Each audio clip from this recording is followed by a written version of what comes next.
السلام علیکم ورحمۃ اللہ وبرکاتہ۔ اس وقت میں آپ کے سامنے سورہ الملک کی آیت نمبر 5 سے لے کر 11 تک کا ترجمہ لے کر حاضر ہوں۔ سماعت فرمائیے۔ اعوذ باللہ من الشیطان الرجیم، بسم اللہ الرحمن الرحیم۔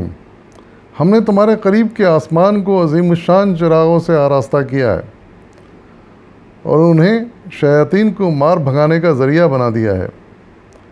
ان شیطانوں کے لیے بھڑکتی ہوئی آگ ہم نے مہیا کر رکھی ہے۔ جن لوگوں نے اپنے رب سے کفر کیا ہے ان کے لیے جہنم کا عذاب ہے اور وہ بہت ہی برا ٹھکانہ ہے۔ جب وہ اس میں پھینکے جائیں گے تو اس کے دھاڑنے کی ہولناک آواز سنیں گے اور وہ جوش کھا رہی ہوگی، شدت غضب سے پھٹی جاتی ہوگی۔ ہر بار جب کوئی انبوہ اس میں ڈالا جائے گا اس کے کارندے ان لوگوں سے پوچھیں گے، کیا تمہارے پاس کوئی خبردار کرنے والا نہیں آیا تھا؟ وہ جواب دیں گے، ہاں، خبردار کرنے والا ہمارے پاس آیا تھا مگر ہم نے اسے جھٹلا دیا اور کہا اللہ نے کچھ بھی نازل نہیں کیا، تم بڑی گمراہی میں پڑے ہوئے ہو۔ اور وہ کہیں گے کاش ہم سنتے یا سمجھتے تو آج اس بھڑکتی ہوئی آگ کی سزاوار نہ ہوتے۔ اس طرح وہ اپنے قصور کا خود اعتراف کر لیں گے۔ لعنت ہے ان دوزخیوں پر۔ صدق اللہ العظیم۔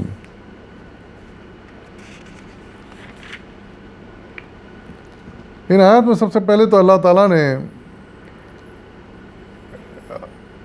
آسمان کی خوبصورتی کے لیے جو ستارے بنائے ہیں، جن کو رات میں اگر ہم کبھی اندھیرے میں دیکھیں، جب چاندنی رات نہ ہو تو بڑا واضح نظر آتا ہے کہ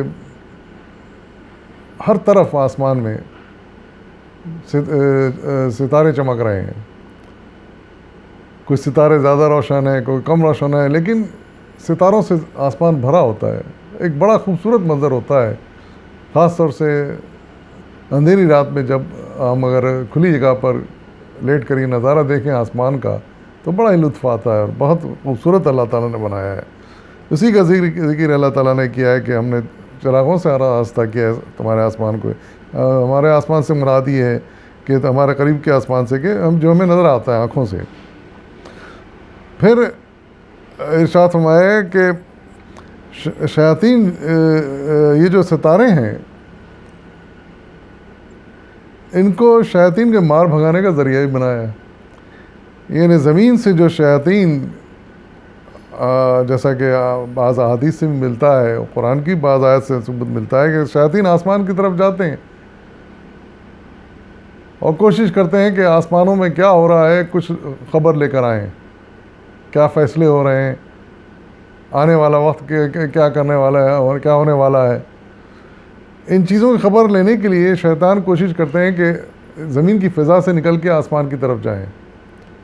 لیکن یہاں پر اللہ تعالیٰ یہی بات ارشاد فرما رہے ہیں کہ ایسے شیطانوں کے لیے پھر یہ ستارے کام آتے ہیں۔ یہ دیکھنے میں تو ستارے ہیں، سورج کی روشنی میں چمکتے ہیں، اس لیے ہم کو روشن نظر آتے ہیں، لیکن حقیقت میں یہ بڑے بڑے سیارے ہیں،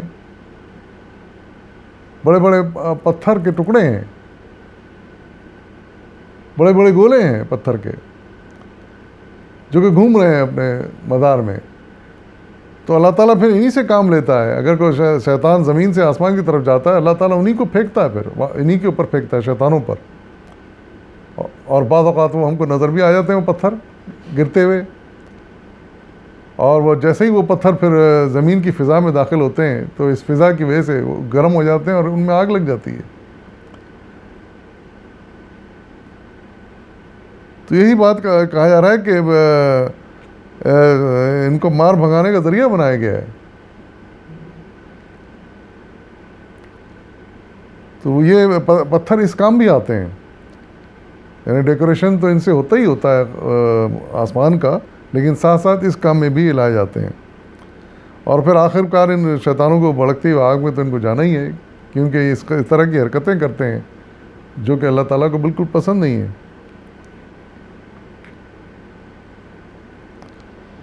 پھر اللہ تعالیٰ کا خطاب کا رخ اس طرف ہو گیا ہے، یہ کفار کی طرف، یہ تو شیطانوں کو ذکر تھا، کفار کی طرف ذکر ہو گیا ہے کہ یہ بھی جہنم میں جائیں گے، جو اللہ کی قدرت سے انکار کر رہے ہیں، نبی سے انکار کر رہے ہیں، ان آیتوں کا انکار کر رہے ہیں، ان کے لیے ان کا بہت بڑا ٹھکانہ جہنم تیار ہے.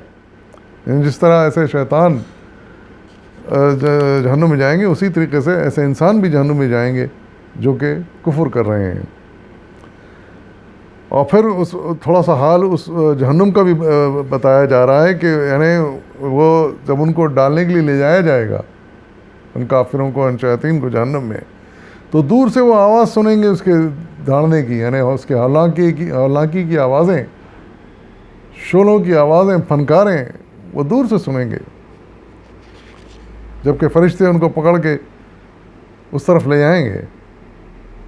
تو جہنم کا یہ حال ہوگا کہ غضب کے مارے وہ جیسے پھٹی جا رہی ہو، آگ انتہائی تیز، شعلے انتہائی بلند، آوازیں انتہائی بھیانک، یہ صورتحال ہوگی. اور لے جا کے انسانوں کے گروپ کو جو اس میں ڈالا جائے گا، پھینک دیا جائے گا. تو اس وقت اللہ تعالیٰ ارشاد فرماتے ہیں کہ ایسے لوگ قبول کر لیں گے اپنا جرم. اس وقت ان سے پوچھا جائے گا، یعنی فرشتے جو داروغہ ہوں گے جہنم کے، نگہبان ہوں گے، وہ پوچھیں گے کہ بھائی تمہارے پاس کیا کوئی ہدایت دینے والا، تم کو خبردار کرنے والا کوئی نہیں آیا تھا دنیا میں؟ کوئی نبی نہیں آیا تمہاری طرف؟ تو وہ کہیں گے ہاں آیا تھا، لیکن ہم نے ان کا انکار کر دیا، ہم نے ان کی بات نہیں سنی، ہم نے ان کا پیغام نہیں سمجھا، اس پہ غور نہیں کیا، اور واقعی ہم خود ہی ظالم تھے. یعنی اس بات کا اعتراف کر لیں گے آخر کار. یعنی اس سے بڑی اور کیا بات ہے کہ مجرم جب خود اقرار کر لیں گے تو پھر حق بجانب ہے کہ ان کو پھینکا جائے جہنم میں.